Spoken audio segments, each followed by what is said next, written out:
Because of the following special program, Private Benjamin will not be presented this evening.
Well, good afternoon, everybody. Jay Hartman here, Editor-in-Chief.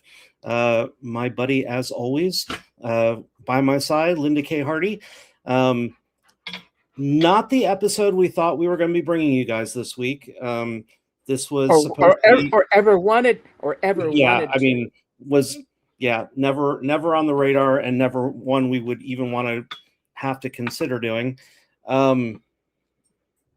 But in light of recent events, we thought it was important to postpone our regular programming and do this, especially because we know that it would really piss Sandy off.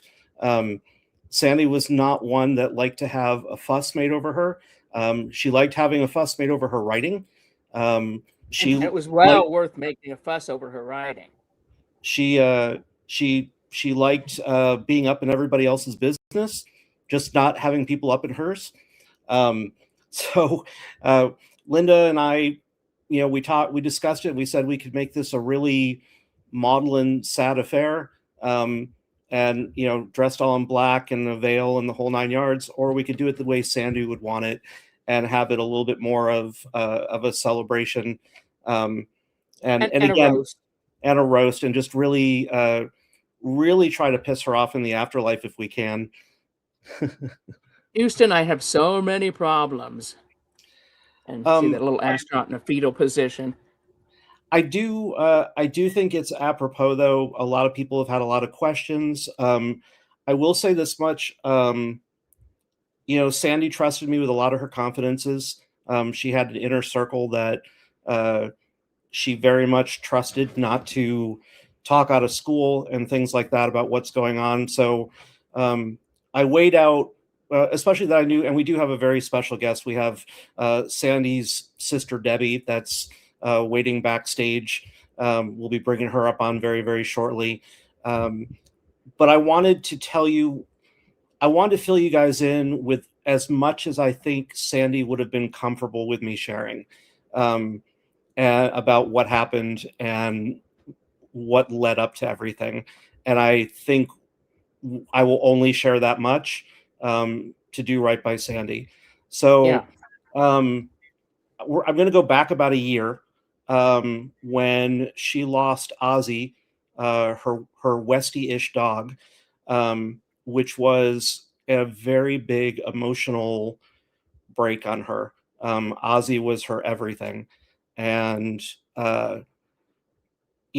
Sandy was very big on compartmentalizing. She never wanted to stop forward movement. So it was like, if she didn't have to think about it, then it didn't happen, and, she could move on. And so I knew something had been bothering her. I just couldn't figure out what. And she finally told me that, Ozzy had been sick and the vet had suggested putting him down, and there was no way she could do that.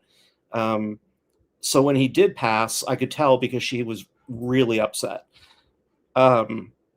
And my instructions were to never tell anybody that Ozzy had passed. If it ever came up, how is Ozzy? I was just supposed to say he was fine, or he was on vacation, or something like that. But I was never to tell anybody that Ozzy had passed, especially because she couldn't handle it. And she didn't want the sympathy. She didn't want a ton of people pinging her about that. Well, I know that took a bit of a toll on her, and her health declined a little bit after that. Then she lost Louie, which was her tuxedo cat. And mind you, Ozzy and Louie were kind of her everything. Sandy was something of, I don't know that shut-in is necessarily the right word, but she liked her isolation.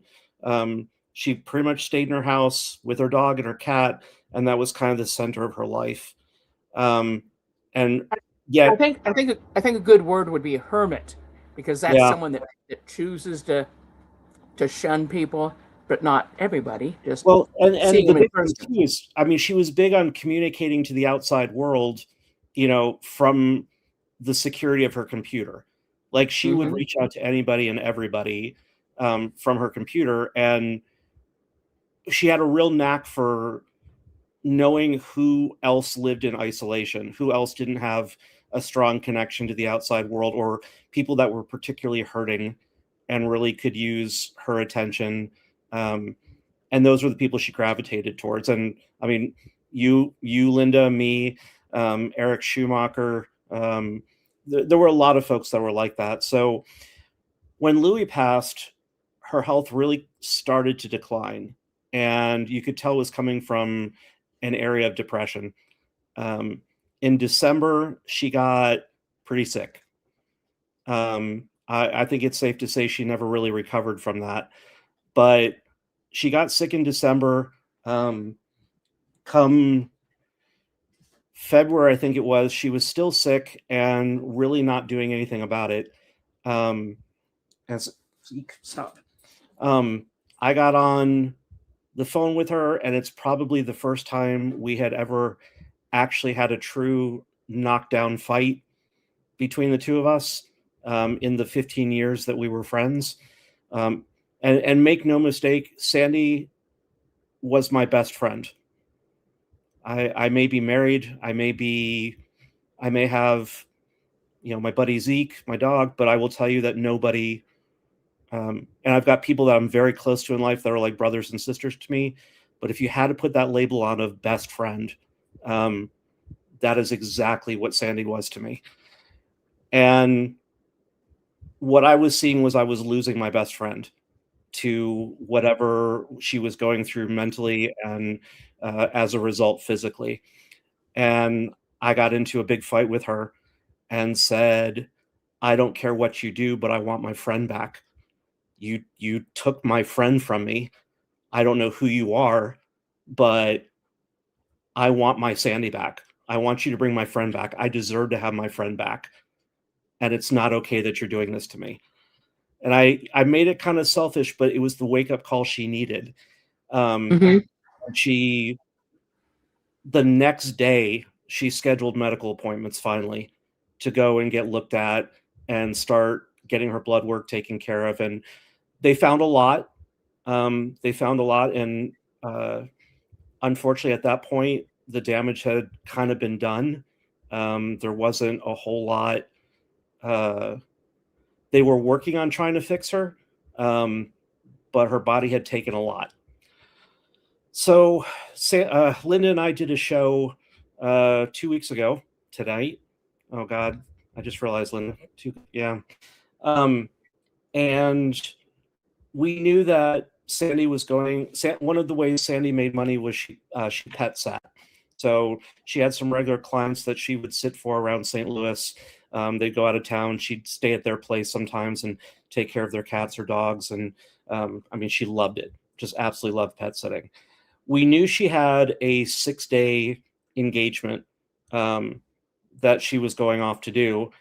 None of us were really clear when it was starting. Or who the person was. Yeah, and she had a bad habit of not telling us where she was going.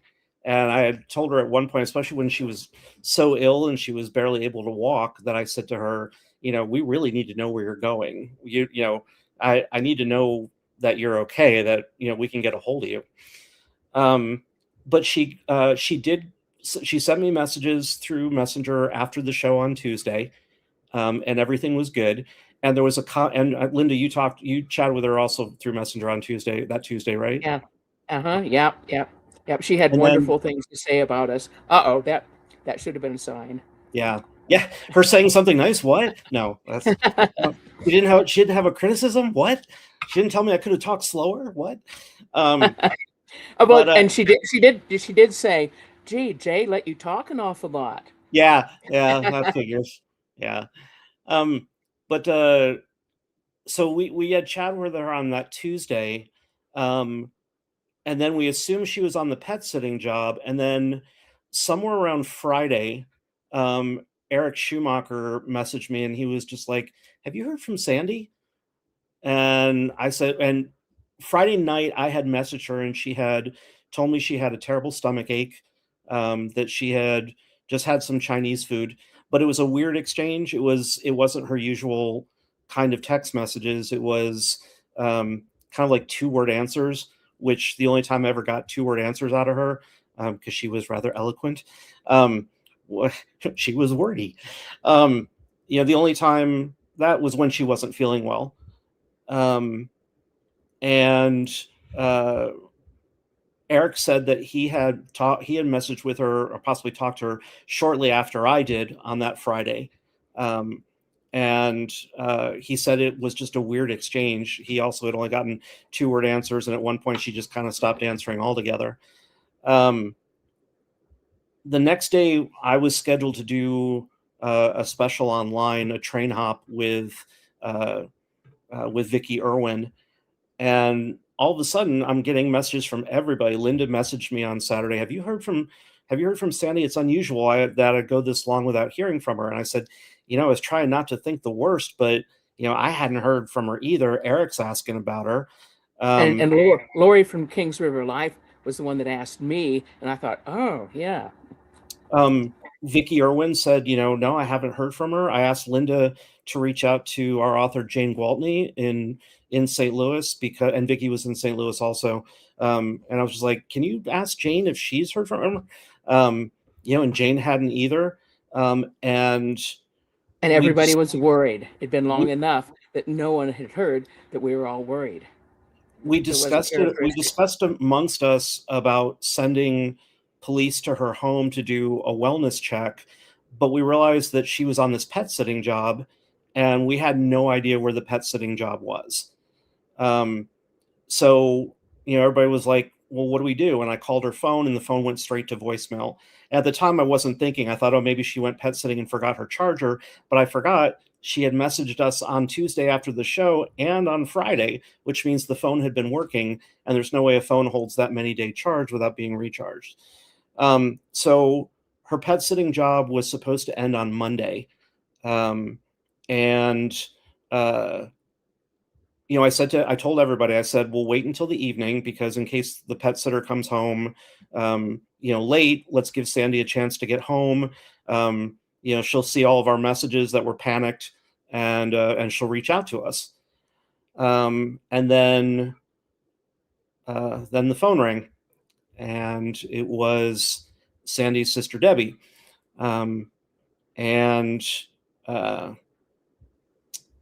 Debbie told me that the person she was pet sitting for had become worried when she couldn't get a hold of Sandy, and cut her trip short, and came home and found her. And I think the story ends there. I think that's all that needs to be said about that. I don't think we need any other info on that. I was a mess pretty much immediately. I think Eric was the first one I called. Then I called Linda. Or I guess I messaged you. No, I did. Did I call you? I don't even remember now. You did call. Yeah, you called me through it's all Messenger. such a blur now. Yeah. And I mean, shattered isn't even just doesn't even begin to That doesn't come describe. close. Yeah. I and I mean, I knew that anybody, there were people that had known her longer than me. There were people that were quite possibly closer to her than me. Um, uh, there's well, but she was my best friend, and I've never had anybody in my life that that was that much in my corner. And I know that she felt that about you, that you were best friends because of the way she would mention things occasionally to me, and so yeah, but We were, not yeah. not overtly, but Sandy style. Oh my God, she didn't Like, tell you I oh, was that's gay. great. She didn't tell you I was gay, did she? God, I want that. I want What that you secret. are? That secret was supposed to stay secret. You're not supposed to know about my husband of 21 years. But I it's still kind of unreal.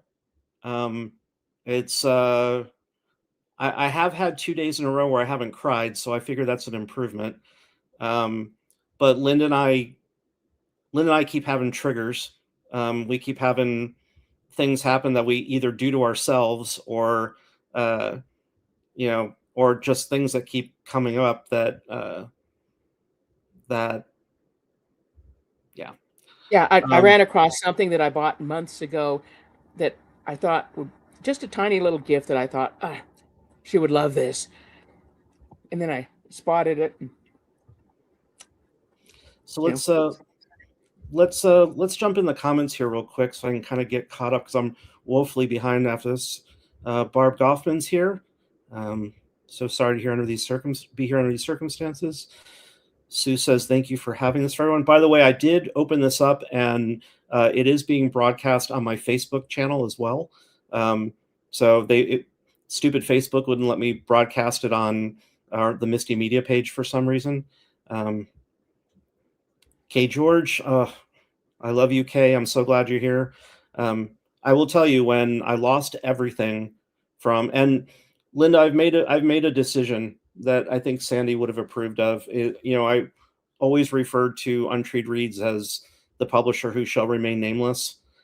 And I was reminded of something Sandy once told me that, it's not about giving them credit. It's about giving me credit for the 13 years that I put into it and built into it. And I shouldn't have to hide from the name. Because none of it was my fault. So I'm taking it back. So the rest of it can remain unnamed, but Untreed, because that was yours. But when I lost everything from Untreed Reads, and I mean everything, Sandy was the one who just completely believed in me and was excited in starting something new. And K. George, Marilyn Todd, Tally Harbor, those were the first people that said, yep, we agree. June White, those were the very first folks that Stony Compton, those were all the original folks that said, you know what, we'll follow you, we'll come with you. And Sandy had reached out to people, and a lot of the folks we're working with again are because Sandy reached out to them and said, look, Jay started over. And there were some people that legally you're not allowed to talk to anymore, and Sandy said, hey, F that, and she talked to them because she hadn't signed anything. Exactly. One of the things people don't realize is that I was under an NDA, and I wasn't allowed to discuss anything about Untreed Reads, but she wasn't. And so she acted sort of on my behalf with going after authors and letting them know what the plan was. The wonderful Judge Deborah Goldstein. Yep. Even if Sandy would hate it. Yep. Well, Sandy, you got to suck it up. And don't worry, we got plenty to roast you on. But that's not even better. The Adam, yeah. the handsome Adam Gorgani is here with us, who Sandy had a secret crush on. She said he was one of the most attractive people we had on the show, and we should do that more often. Lori is here from Kings River Life. We love you, Lori. Sandy loved you as well. Yeah, she did. And boy, she twisted my arm to get me to write reviews for you, Lori. Like it was hard to twist my arm to, what? I get to read free books? Okay. Folks, if you aren't supporting Kings River Life, why the hell not? I mean, it's the best thing. It's the best thing you'll read that you'll never pay for. And free books. A lot of the book reviews you can enter to win a free ebook or sometimes a paperback. One of my former students from UNR, she just won an ebook of one of the books I reviewed recently. And Sandy, Sandy wrote a lot of reviews and was very active for Kings River Life. It's one of the ways a lot of people were introduced to her. Kay says, I brought my black veil for nothing. No, honey, it's always important to be fashionable. It's always important to be fashionable. And the black veil, I mean, you know how much it would piss her off. I mean, do you want to come on camera and show it? Of course, Sandy, wherever Sandy is, she can see it. Wendy Harrison, who has appeared in a couple of our anthologies, I believe, including one of Sandy's, is here. She says, thanks so much for doing this. I'm sure she's shaking her head at us, more than likely. Sherry Held, who I know appeared in both anthologies from both myself and Sandy. Glad to see you. Claudette, who's from our reseller community, is awesome. Thanks so much, Claudette, for being here. Kathleen Cobb. Kathleen, you and I, see, I'm getting it. So, Kathleen, you and I are going to have a separate conversation offline. Sandy actually left me some very specific instructions regarding you. And it's one of the last choices she made as an editor. And she felt very, very strongly about you. So here, Jay. you and I will have a conversation offline, but Sandy left me some instructions regarding you, so I need to follow through with that. I'd be a little nervous if you said that to me, Jay. That Sandy left instructions about me. Should I be watching my back? She always threatened me with Guido to come after my kneecaps if I didn't do what she said. She's like, I'm sending Guido for you. Ray Taylor, hey, Ray. Thank you so much, Ray, for being here. I appreciate that. Ed Ridgely, she edited a couple of stories for me as a gift from ShortCon. So what a lot of folks don't know is that there is a short story a conference that Michael Bracken and, oh my God, Stacy, I'm going to get her last name wrong. Stacy Woodside? Stacy Woodbridge? Stacy Woodside. A conference that they put on each year to teach people how the art of writing short stories. And Sandy donated. I've got to get to that. Sandy donated her time. She, as a gift, she donated her time as an editor as a thing for people attending, which was really. What a wonderful editor. I mean, she was the best editor I've ever had. I was going to say, you experienced more of that than I did. Thank you for doing this for all of us, even though, or because Sandy would hate it, mostly because Kathleen went on to say, you want to do something about it, Sandy? Come back and tell me to my face. Show up, Sandy. Go ahead. Go on. Come on. Wait. I'm afraid she's going to. My friend Jack, I lost him 11 and a half years ago. He's slipped by once in a while. Well, the funny thing about Sandy is that almost nobody knew what she looked like because she never appeared on camera. Josh Pachter made a joke about that recently after her passing. It was like she would hate this, but at least she would. It's a big excuse not to show up. it's too big of a step to not show up on camera, like, you know, because you hate it so much. But and I had plans on putting together like this whole video montage thing of other Sandys that she could have been, and I couldn't get it done in time. And I was like, well, if I were Sandy and I didn't get it done in time, what would I say? And I realized, well, Sandy missed every single deadline I ever gave her, and she'd asked for an extension. So there you go. That's what I'm doing. I didn't get it done, and I'm asking for an extension. Yeah. Kate George said she looked after me for sure. I will tell you that one of Sandy's best gifts were when people in our writing family had family members that passed away. She was right there. I know that happened with Kay. I know that happened with June White. And June White actually had a double whammy where she lost her husband, and then shortly thereafter she lost her son.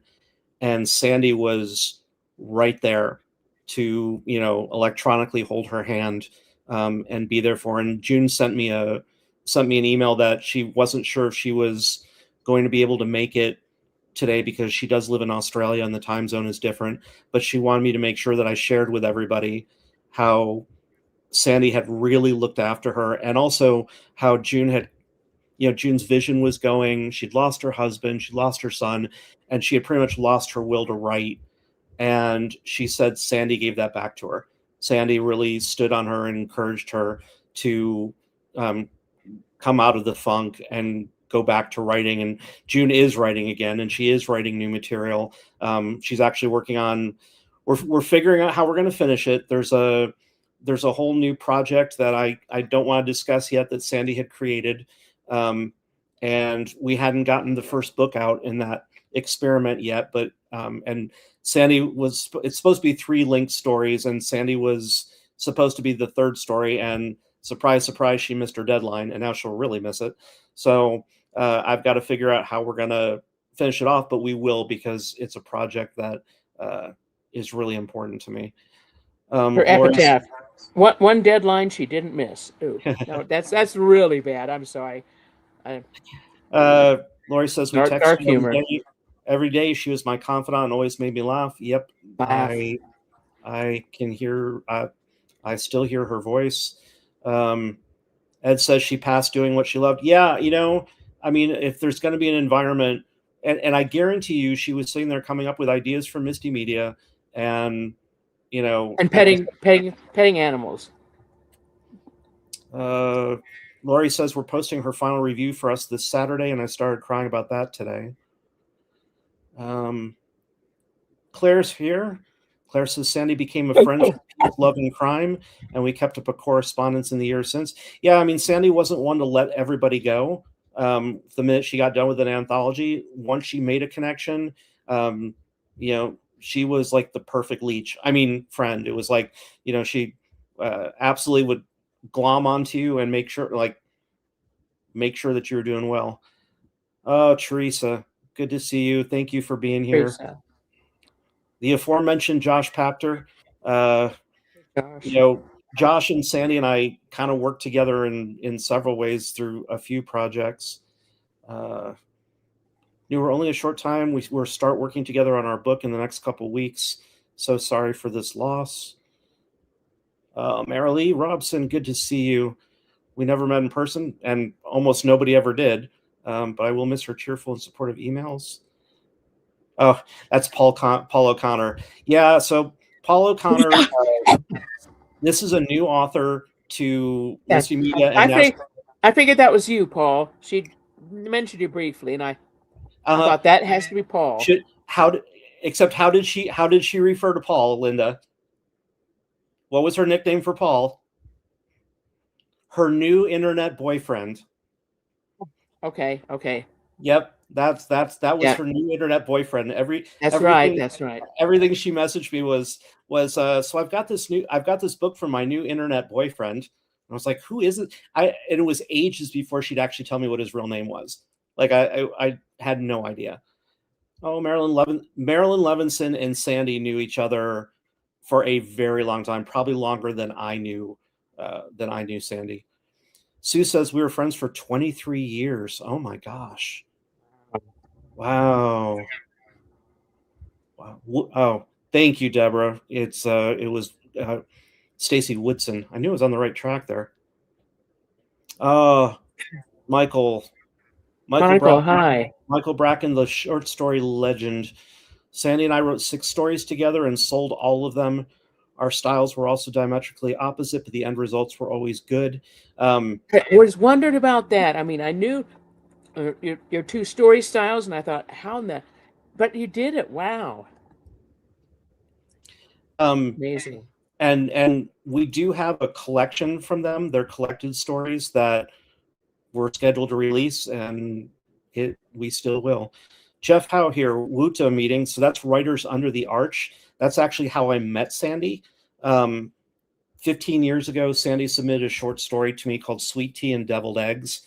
It was one of the first things we ever published at Untreed Reads. And then Sandy started bringing me these other authors and their stories, never once telling me that they were all people from her writing group. And before I knew it, I had published like half of her writing group, Jeff Howe included. Jeff says, WUTA is meeting tonight. We thought Sandy would like that, but I thought someone should represent. Also, Sandy leaving instructions is so on brand. Yep. Yeah. Yep.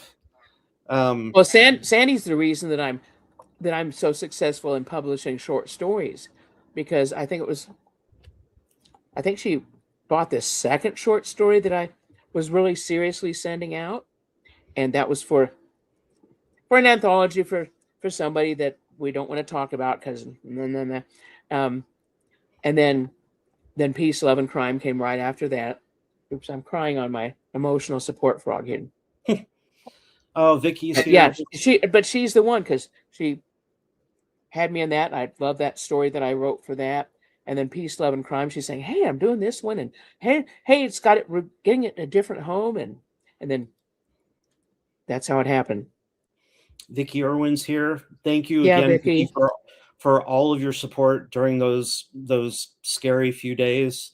I really appreciate you. Al's here. Al and I go back probably just as long as Sandy and I do.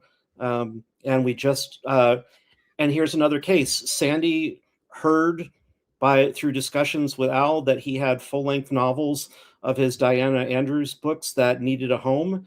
And I had loved and adored Al and his writing and in the past. And Sandy came to me and said, hey, he's got these books. Do you want me to go tell him you're interested? And I was like, hell yeah. And we signed them. And I wouldn't have had those if it weren't for Sandy. I wouldn't have known about it if Sandy hadn't gone to Al and done that. Wendy says, Sandy took my first short story, but only if I changed the ending. She was right, and Peace, Love, and Crime became my first publication. I've had 3 more with Sandy. I miss our constant emails daily. The woman never slept. I mean, yeah, she was up all night long and messaged people all night long. And then all day long, I would get up at 4 a.m. most of the time and talk with her, and then I would realize, wait a minute, it's 9 o'clock. You're still up, and she'd go, oh no, I slept. Yeah, right. I don't think she slept. Maybe she was a vampire. Maybe she's a vampire now. Selling the Unsold Home says she was responsible for saving my 5 anthologies. That's Dawn. That's Dawn Barclay. So here's another case where Sandy had her ear to the ground. I did not know that Down and Out Publishing was Down and Out. And Sandy said to me, I realize our publishing schedule is full, and you've got your hands full with everything that we're doing, because we're still basically in startup mode in many ways. And she said, but I've struck up this friendship with this woman named Dawn, and she's at Down and Out, and there's some other authors over there that are looking for homes for their works. Do you want me to tell them that Misti Media will take them? We just don't know how fast we can publish them. And I said, if they're interested and you think it's good stuff, I'll take it. She's like, oh, well, I really love Dawn's stuff. Dawn's stuff's really creative. And I said, okay, well, I trust you. And that's how Dawn came to be with us, was also through Sandy. And now I get out of having to pay Sandy a referral fee. So that's So that's some money. That's some money saved. That's a good thing. Good thing she never got around to saying that. You better pay that referral fee to your local pet rescue or something, because otherwise it's a debt. And Michael says Sandy attended BoucherCon in Dallas, the only place someone ever saw her in person. Yeah, I know very, very few people that ever actually met her. And she actually went to a number of the Cat Writers Association conferences, and I'm just so upset that I haven't gone to those in years. Money, yeah, and missed out on the chance. And I don't know if I might have met her at one of the last ones I went to, because it's been a long time. But hey, I'm old, not quite as old as she was, but I'm old. So I might have met her, but Sandy actually got me involved with the Cat Writers as well as a guest speaker, and as well, and she's got me into other groups as well to do editing gigs and pitching gigs. And Mike says, when my author's bio include the name of my dog, Sandy insisted I send her a photo of Daisy.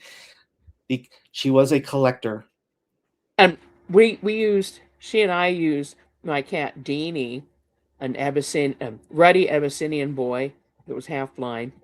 Used him to promote her book about dog sayings that was a work for hire at Aetna, and I don't mention it because that's not something you got to keep.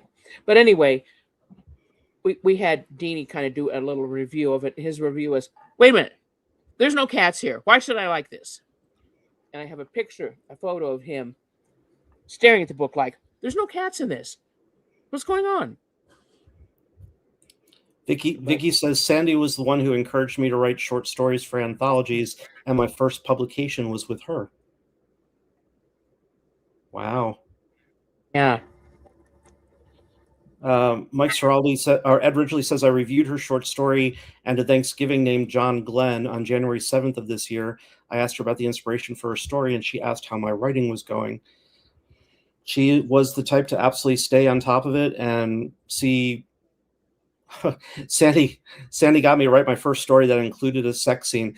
Let me tell you how much Sandy loved being the editor of Sex and Violins and being able to be an editor for an erotica, a crime erotica anthology.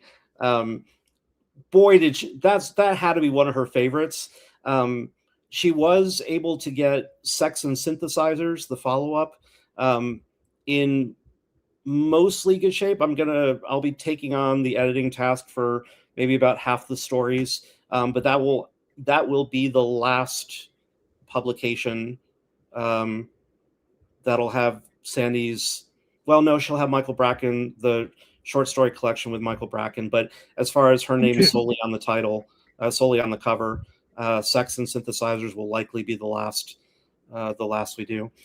Josh says, you're mostly talking about Sandy as an editor and publisher. She was also a writer. She wrote a funny story for my Marx Brothers anthology. Absolutely. We put together a special collection over at Drive Through Fiction. We put together a special bundle that has everything Sandy ever wrote for me, plus anything she edited. So she had her own short story collection called From Hay to Eternity. It's so good. It's hilarious and weird and wonderful. But she's written for what used to be the Killer Wore Cranberry. She used to be in every single volume, and she also was in Perp Wore Pumpkin. I mean, she was a force of nature. Her stuff was always humorous with a heavy dose of snark. And Tooch, thanks for stopping by, man. I appreciate it. But I mean, snark was her key quality. She knew how to deliver that humor without it ever feeling nasty, without ever feeling like she was attacking somebody. I thought you were going to say snark was her religion. I think prayed at the base of the gods of snark. But wicked sense of humor. I mean, just wicked and sometimes a little twisted, which was awesome. And that definitely came through her writing. She won a Derringer. I don't know if she was included in the anthology that the collection Josh put together for the history of the Derringer Awards for short mystery fiction society. But Sandy was a Derringer winner for one of her short stories, which is pretty awesome. You remember which one? Do you remember which one? I don't remember the name of it, unfortunately. It was before I was involved with them, but she's mentioned it in every year when the Derringers come around. She mentions I'm a Derringer winner. Yeah. So I want to go ahead and bring up a special guest that's been waiting so patiently in the back room for us to bring her on. Her name is Debbie Daw, but she's better known as Debbie Daw Murphy. This is Sandy's sister, coming to us from an undisclosed location somewhere in the West. And welcome to the show, Miss Debbie Daw. Hello. Hello. How are you doing, Miss Debbie? I'm doing a little better. We're busy with details of getting things gathered and submitted and all that, and keeping busy is helping. Keeping busy is good. Yeah, absolutely. I'm trying to see. Show comments on stage. Yep. There we go. I just wanted you to be able to see on the right there, Deb. You should be able to see on your screen, Debbie. People are sending you some nice messages. Thanking you for stopping by and giving you good wishes.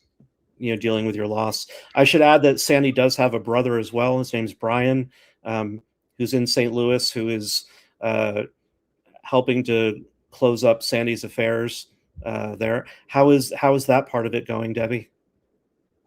Well, we're at a standstill right now. We're waiting for some information, and seems like nothing can proceed till we get that information. And when it does, then it'll be busy. So tell us a little bit about Sandy the sister. That's the part that we none of us will really have any reference to, that only you can tell us. What sticks out to you about your life with Sandy? I know you were a big supporter of her writing, because she was always asking me to make sure I sent you anything that she got published in. Yes. But she was nothing like what y'all are describing at home. When we were all at home for a holiday or something like that, she wasn't funny. She wasn't encouraging. None of those things. She was kind of, like you said, snark. And she had a wicked tongue sometimes. And so I feel robbed that I didn't get to know the Sandy that y'all are describing. I would have enjoyed getting to know her that way. Is it a consolation, though, in some way, to know that she was so incredibly loved? Yes, it's just that she had so many friends and so many people thought highly of her, and has given me great comfort. Good. That's what's important. I mean, I couldn't be more grateful that you reached out to me. Poor Debbie really had no way of contacting anybody. If it hadn't been for my information on our website, I don't know if Debbie would have been able to get in touch at all. But it was thanks to Debbie's efforts of hunting down my contact information that any of us are even here today. Thank you, Debbie. To be able to talk about it. So, I mean, I appreciate it more than you know, Debbie, because did she have a love of animals when she was younger? Is that something that she's always had, or? Oh yes, we had 2 dogs and a cat, and and she would take up for the dogs always. And if they were barking or something like that, she'd defend them. So Yeah. we did have a love of animals then too. Josh says, FYI, Sandy won her Derringer in 2020 in the Best Long Story category for Lucy's Tree, which originally appeared in Michael Bracken's anthology, The Eyes of Texas. Ooh, I got to look that one up. I got to go get that one. Teresa says, hi, Debbie. Thank you for joining to talk about Sandy. My condolences to you and your family. Sandy and I talked often, and she was very encouraging to me. Yeah. Thank you. So she did have that love of animals right from the beginning. Did she do much writing was she into writing as a kid, or was that something that came later? I mean, was she have she had that kind of creative mind that was active like that when she was younger? I don't remember her writing ever. I mean, we all did some poems that were angst, and Yeah. things like that, and a few stories, but it wasn't like a love of writing then. It was more just occasional. And for the higher, what's the age structure? Who's the oldest of the siblings down to the youngest? She's 4 years older than me, and Brian is 7 years younger than me. Oh, that's a stretch right there. Yeah. Boy, that's almost like my family, where I was the oldest, and then my brother, and then my sister way down there. Yeah. And do you? So obviously, you guys didn't all start out in St. Louis, right? How did she end up in St. Louis? We lived in Festus, which was about 40 miles south of St. Louis. And after she went to college and graduated from Jefferson College, she went to St. Louis for her first job, and it was as a sales girl and manager at Famous and Bar. And she started there, but she didn't like it. And so she went through several jobs looking for what she enjoyed. And I don't remember her first job of writing, what that was or who it was for, but she started blossoming then and loved it. So Nice. And That's great. so your family was actually from around that area, and she just kind of stayed a Midwest girl. yes, if you wanted to work, you went to St. Louis because there weren't that many jobs in Festus. Was she good in school? Not really. She could have been, but it just wasn't that important to her. What was? Probably what had her attention? Probably too bored. Probably. Yeah. What'd you say, Jay? What did have her attention? What was she? If school wasn't holding her interest, what was? Oh, her friends and running around with them and chasing boys and things like that. There's something that never changed. Yeah. And I'm assuming she never married, right? She never did. Well, I personally say that's a good choice. Oh, okay. But maybe my experience is not the usual one. I think it is though. But yeah, she didn't miss out on anything good. Did she ever come close? Did she have anybody that she was really steady with for a long time that everybody kind of thought she would end up marrying? Yes. And he went to Vietnam and was over there for 18 months. And when he came back, he was very different. and didn't communicate much anymore, and isolated himself, and it gradually died out. But I think they would have been married had it not been for Vietnam. It's so funny because I don't, it's like I don't think of Sandy of being like that age, like she conducted herself so youthfully, if you will. Like she had such a young mind that it's Yeah. like I can't. It's hard for me to like associate her with like dating somebody in the Vietnam era. Like she just, in a way, she just doesn't seem old. Like she would have been old enough to do that. Yes. Some of the first boys that went to Vietnam were from our high school, and she knew them, and several got killed over there, and it was a very difficult time for our little town. And what were holidays like? She loved writing for my Thanksgiving anthologies. I was one of her favorite things to write about was Thanksgiving.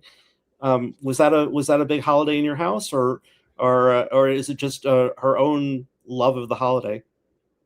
Well, it had to be a certain way. Everything had to be there for her to enjoy it. You couldn't skip the cranberry sauce. You couldn't skip, anything, or she would raise a fuss. And my mom would scurry to the kitchen and get it for her because it was so important to her. And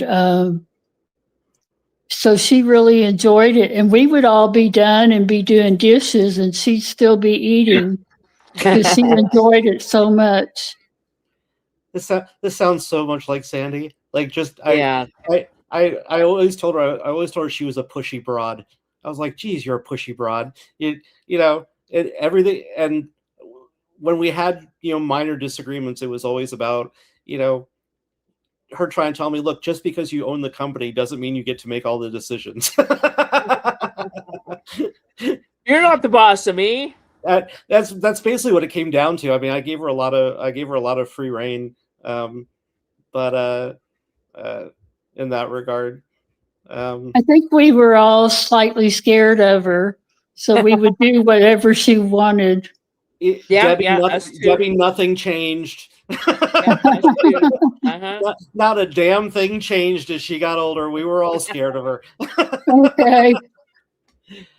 But I mean, she was a force to be reckoned with. I mean, but in a good way. Like, I mean, Yes. I think one of the big frustrations Sandy had was that she had big ideas, and for some reason, and I don't know why, people would sort of dismiss her. And I don't know if it's because she wasn't that visible, or they thought she was confrontational, or what was it, and they wouldn't necessarily take her ideas seriously. And once she often would tell me that if I would just be quiet and listen to her and do what she said, everything would be fine. And a lot of times she wasn't wrong about that. If I sat down and really, a lot of the things we do at Misti Media are because she, that was her kind of pushing back and saying, no, we need to try this. We need to do this. It's interesting to hear that's one of her personality quirks that goes back a ways. Yeah, definitely. What about Christmas? What were Christmases like? Well, she wanted the same meal for Christmas that we had for Thanksgiving. And we'd all have the gifts under the tree, and we'd wake up and go out and open them. And she would act like she didn't like what she got, but she did. She really did. But she would kind of complain about it, that it wasn't the right color or something like that. But I shared a room with her, and I'd come in and she'd be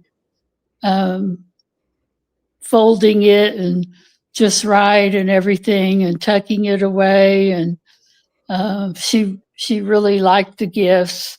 She just couldn't say thank you for them somehow. She Yeah. had to run them down a little bit. A little bit of a disconnect. Walt, are you here? I haven't seen. I've kind of been holding on for Walt to show up because I know he said he wanted to be a part of this, and I haven't seen Walt and Joy stop in yet, but I'm hoping they're here. Ed Ridgely says Sandy's story, Lucy's Tree, was the first of 3 appearances of her characters, Buddy and Ronnie. The second appearance was in What's the Holdup in Ellery Queen Mystery Magazine, the third in the story mentioned before. That's pretty cool. Yeah. I mean, she definitely had writing chops. I mean, she had good writing credits to her name, for sure. Yeah. I did think Walt was going to be here, but I'm not seeing him. Well, you know, because I was hoping that Walt would be able to talk a little bit about. He had worked with Sandy even longer than I had. They had worked together at under other publishing houses that she had worked for, and I was hoping he'd be able to be here to share some of that. If there is anybody that wants to come up and share a personal anecdote, you're more than welcome to join us. Pinned to the this is a good question because YouTube has changed some things. Pinned to either the top of the comments field or at the bottom of the comments field is the link to come on and talk to us.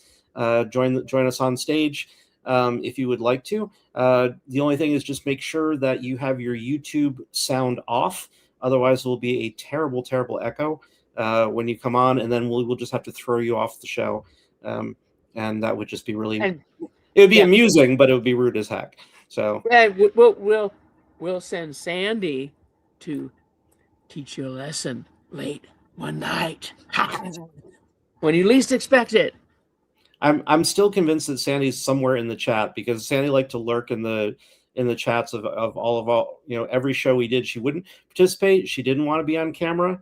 That was just not her thing. But was hoping.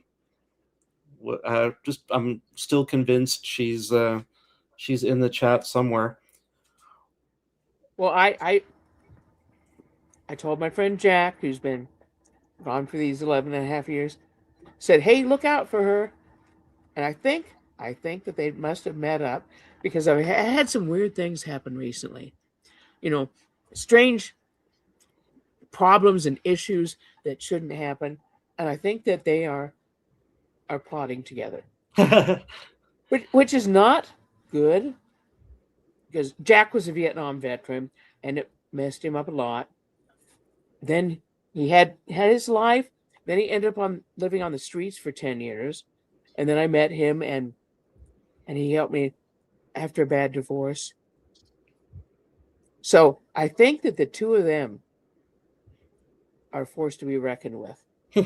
And I'm kind of scared that I suggested that they get together in the afterlife. I think stuff's going to happen. My big hope is that she's reunited with Ozzy and with Louis. Yeah, definitely. Was Debbie? If it's not too personal a question, was she close to your parents? Not really. She's closer to Mom than she was to Dad, but not in a type of sitcoms you see or anything like that. They weren't that close. She wasn't that close to me or Brian either until later on. She got the idea that we had to check in with each other every night and make sure that one of us wasn't stretched out on the floor somewhere. And so every night about 10 o'clock, we'd have to check in with each other. And we did that for years. And that's where I got to know her the best right then, much, much more than we're growing up or anything like that. I think there's a lot of truth to, that sometimes the relationships we have when we're younger definitely change with age. And sometimes, what didn't work so well works about. She talked very fondly of you to me, and very often. I know she was very glad to have you in her life, and she made that abundantly clear. And she was very tickled that you were interested in her writing and that you wanted to read the stuff that she wrote. That meant a lot to her. Thank you. And she mentioned that more than once. Sue asks, how did her love of Peeps come about? Are you talking about Marshmallow Peeps? I'm guessing she means Marshmallow Peeps. Was she a sugar fiend when she was younger? Was she a candy girl? Not really. Oh my goodness. That had to develop when she was on her own, I think. Yeah, they one of the reasons why we have the graphic that we do for this show is that every time I talked to Sandy, she was on her way to get chocolate milk or mini M&Ms or Chinese food. Yep. So, or her other thing was there was apparently a gas station near her that there was a pizza place built into it, and it had, she said, some of the best pizza that she had ever had. So I always, my thing with her was always, oh, are you going to get yourself some gas station pizza? Lori says, or ice cream. Yep, ice cream was another big one for her. Milkshakes. That's why I was like, boy, she definitely had a sweet tooth. I was wondering if that was like a thing too when she was younger, or if that came later. I think it came later. That's funny. Well, sometimes when you're young, you don't feel safe. Letting these sorts of interests out. Especially for those of us who are older women. We were bullied about our weight and about what we ate. Oh, you shouldn't eat those Marshmallow Peeps. They'll make you fat. Well, I think, and I think there's some. Tell everybody. I think there's some freedom too. Like, when I was growing up, we weren't allowed to have any of those sugary cereals. So it was only like Cheerios or like kind of healthy cereals. And then no sooner did I get off to college, and I'm like, all of a sudden, like Lucky Charms are becoming my, my go-to breakfast. It's like, oh, I'm out on my own now. I can eat whatever I want to. And that was always kind of the feeling I got from Sandy when she was doing that. Was like, I can eat whatever I want, whenever I want. So I'm gonna. Yep. Randy, Ray says, Sandy's looking down on us from the veranda of writer's heaven. I think about all the writers she's connected to now in the afterlife. My goodness, she's probably encouraging all of them to write. They just want to rest, and she's got them all picking up pens. Mm-hmm. Yeah. They're all starting novellas now. Lori says, I have to leave. Sorry. Thanks so much for doing this. Maybe I can listen on my phone while I drive. Head to see the grandbaby. Lori, take care of yourself. Thank you for always being there for Sandy. Thank you for giving her an outlet for her creativity. For giving her work when she really wanted and desperately needed to be needed, and to be, to have her stuff out there. You always gave her a platform, and she was very, very grateful for all the opportunities that you gave her. She was passionate about Kings River life, and especially about you. So thank you for everything you did for her, Lori. That's very much appreciated. So does anybody have any questions, any other memories they want to share? We want to make sure that everybody gets a chance to share their, we'll be keeping this up on our website. Up on our YouTube channel, so that folks can come back and watch it anytime. So we'd really love it if folks had any other comments or anything else they want to share. By all means, please do. We have another special guest coming live to the stage, Mr. Jeff Howe himself.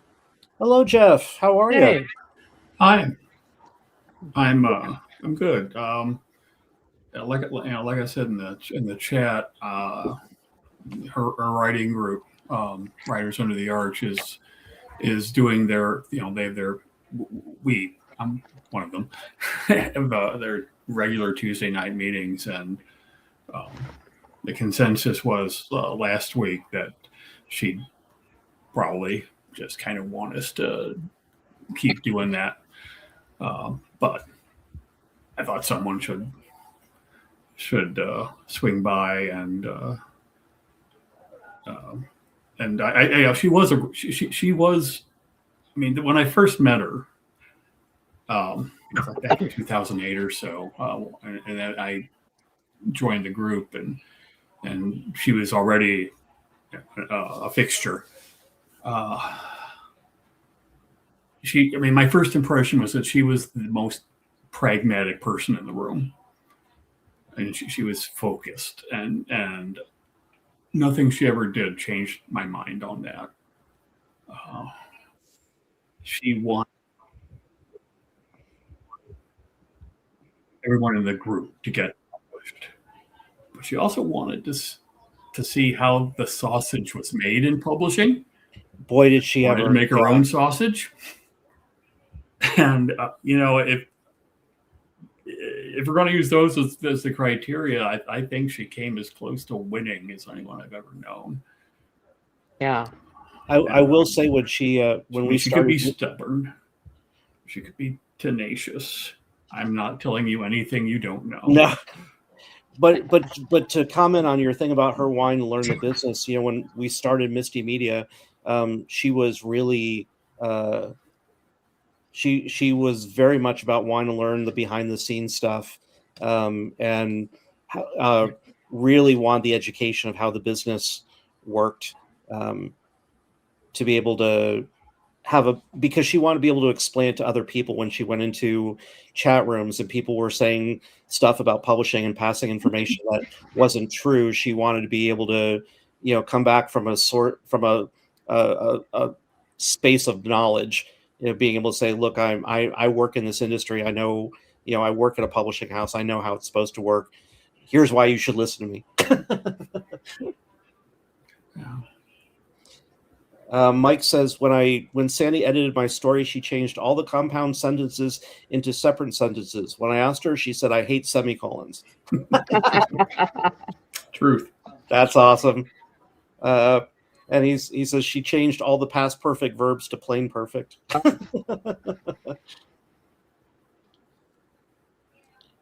So tell us a little bit more about her interactions with Luda. I mean, I know she tried to get, she brought a lot of authors to publication, to visibility with various publishers.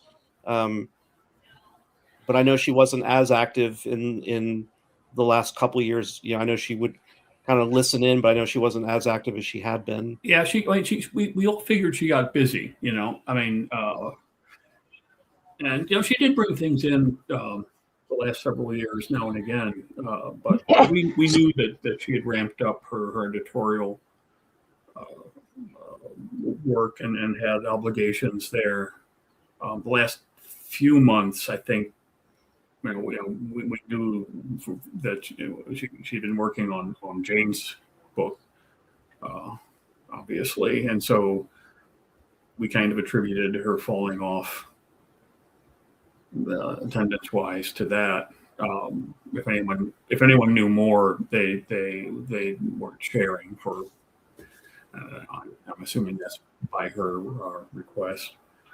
I mean, it's interesting. The snarky Sandy and the supportive Sandy were often the same person at meetings. Yep. She knew who could take it, and she would not be sparing if someone. I just remember conversations. Thankfully, I was usually not on the receiving end, but once or twice maybe. But it just I can't believe you're doing this. How many times have we gone? It was just like she got exasperated on the behalf of good writing with people who she knew could do it. That's a really great line right there. I think that really sums it up.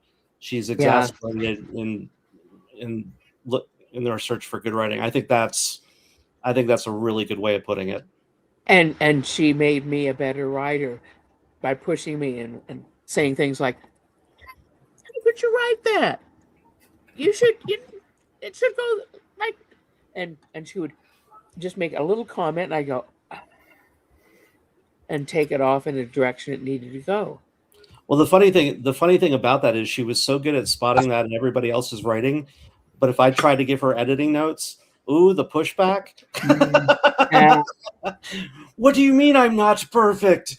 Yeah. But she was tenacious in defense of her own stuff, but I don't think I ever really crossed the line to like being intransigent.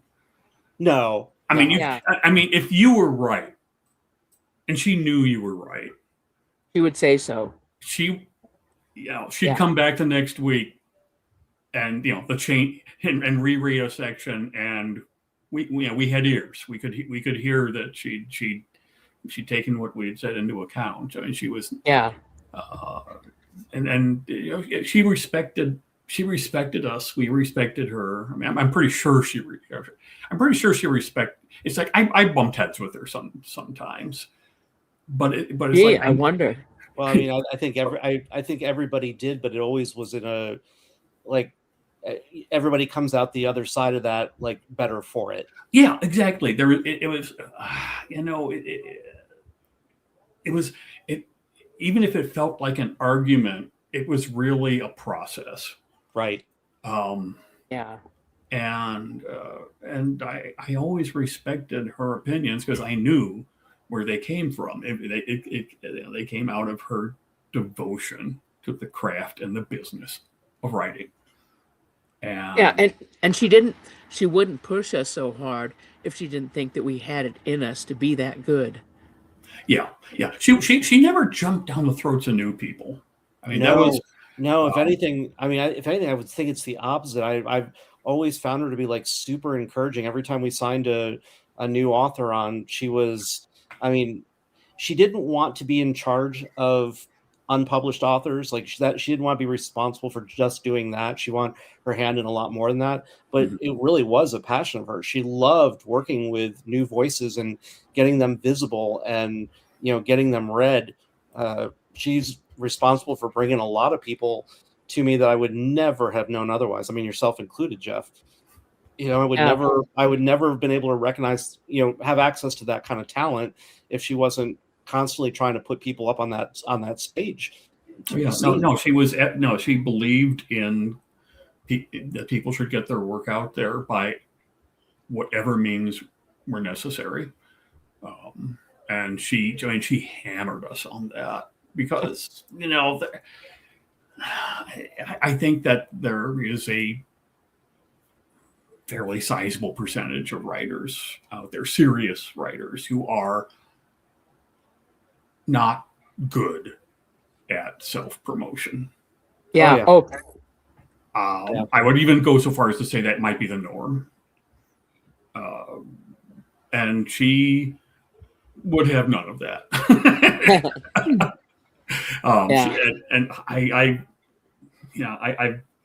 I've got a novel coming out this fall, and congratulations! Oh, thanks. I was and I was like making a list of questions for her that I am now kicking myself that I didn't ask when it would have mattered, but on the other hand, it's like she also was really good about it. I say she wouldn't just say things; she'd provide resources, and so I know I can go back into our email list and I can find the links she sent us about promotion and marketing and putting yourself out there and how, and then the whys and wherefores. And so it's like, that's again, it's just like her to leave instructions.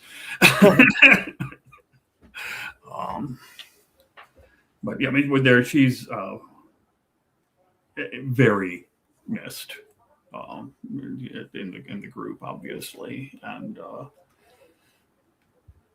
I mean, it was just surreal finding out. I mean, I actually found out from your short here on YouTube, and that was not something on my bingo card. Yeah, not. No.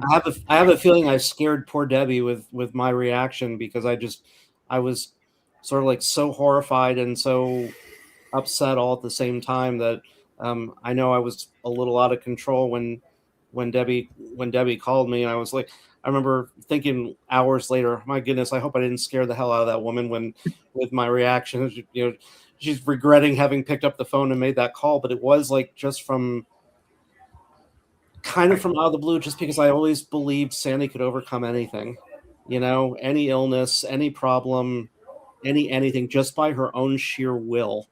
Yeah. You know, just her own will and determination would keep her from succumbing to anything. That's just how that was. We do have another person backstage. Oh, nope, they dropped out. Well, I don't want to overstay my welcome here, so I'll make room for the next Graham soul. Powell says, "This is Graham Powell. I only knew her from going to various BoucherCons, but she was always very nice. I'm glad that I got to see her at the most recent one. Not sure when that was, because I know Sandy hasn't traveled in a very long time." But Jeff ducked out. All right. Thanks, Jeff. Well, if there isn't anybody else that wants to share anything, I think we will probably go ahead and wind this down for the evening. Yeah. Thank you, Debbie.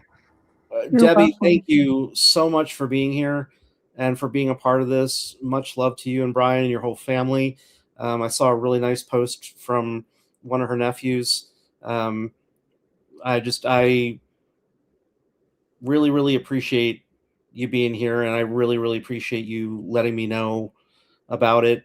And you know, you're part of the Misti Media family too, and don't forget that. So you've always got a home here with all of us. It was a joy to listen to how many people loved her and admired her and appreciated her, because I never saw that side of her. And to know that there was that many people that thought highly of her and loved her just did my heart good. I'm so glad. I mean, we wanted to do this as much for her as for you and for all of her friends, and you know, all her writing community, and you know, just everybody that she touched. I too was a little, you know, there were a lot of people I knew about, and then as things started rolling in on Facebook, I realized, my goodness, this goes even bigger than I thought it was. Yes. You know, just even more people than I had ever realized, and all people with almost the exact same story. I met her, I worked with her on one story, and we kept in touch ever since. Like it's the same repeated story over and over again.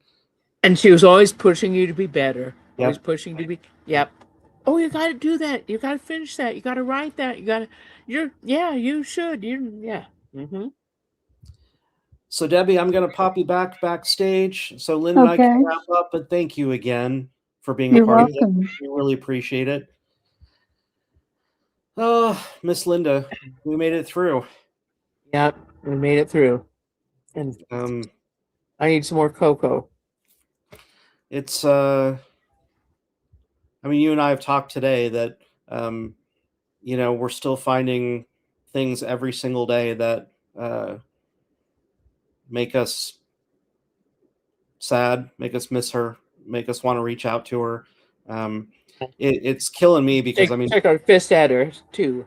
I mean, just everything with Misti Media, you know, God, every idea got bounced off of her because, you know, she wanted so much to be a part of it. And now I'm stuck in this thing where I'm wanting to bounce ideas off of her and tell her what's going on. And, you know, she's not there to do it. And the other thing is I have her instant message, or, you know, on Facebook, I have it open on my laptop and I can't close it.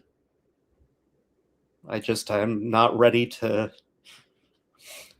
close it. I'm not ready to be able to yeah. It would feel a little too permanent.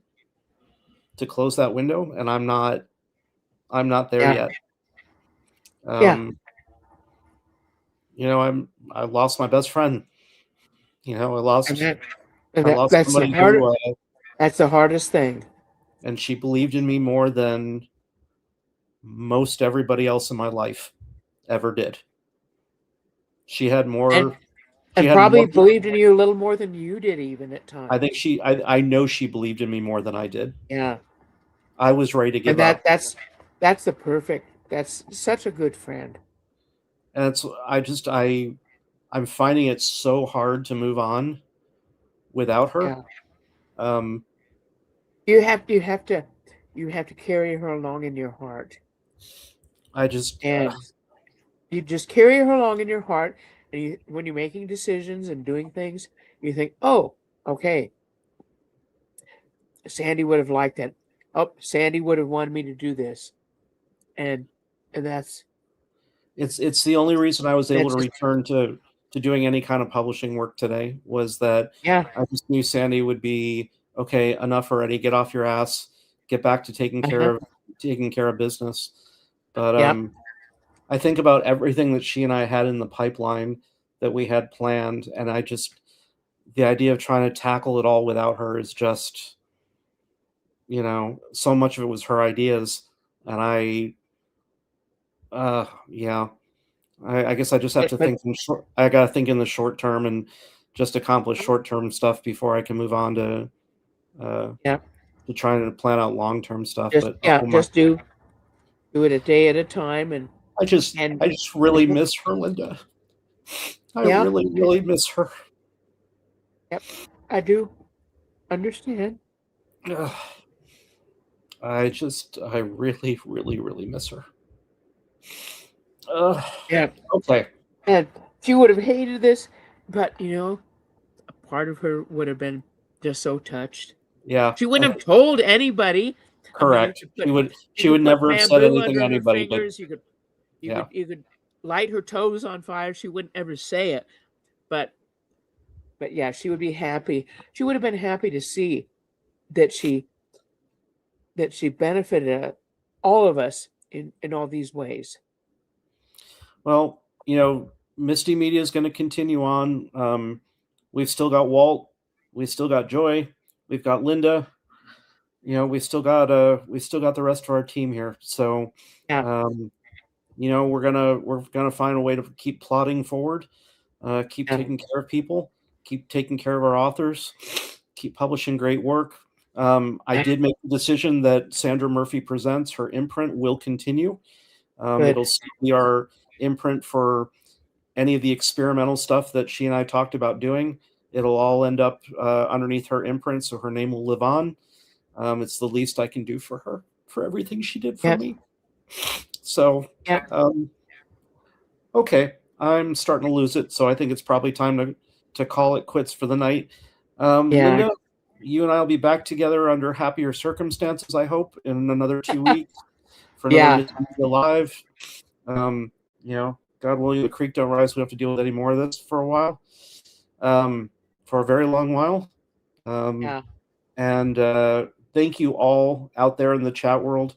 Thank you, all of you out there in the darkness, in the shadows, for being here and sharing your stories, sharing your love for Sandy. It means a ton to us. It means a ton to Debbie. Thank you all very, very much for taking time out of your days to be here and to be a part of this. If you know of anybody that missed out on being here, you know, please do let them know that they can go back and watch this at any time on our YouTube channel. I have a feeling it's going to stick around my Facebook feed as well. So, you know, I saw we did have some people come in from Facebook, which is wonderful. Good. So I guess that's it. Go out, enjoy a good book on Sandy. Pick it apart the way Sandy would. Make sure you get yourself some chocolate milk and some mini M&Ms. And we will see you all back here in 2 weeks with another great meetup. Take care and good night, everybody.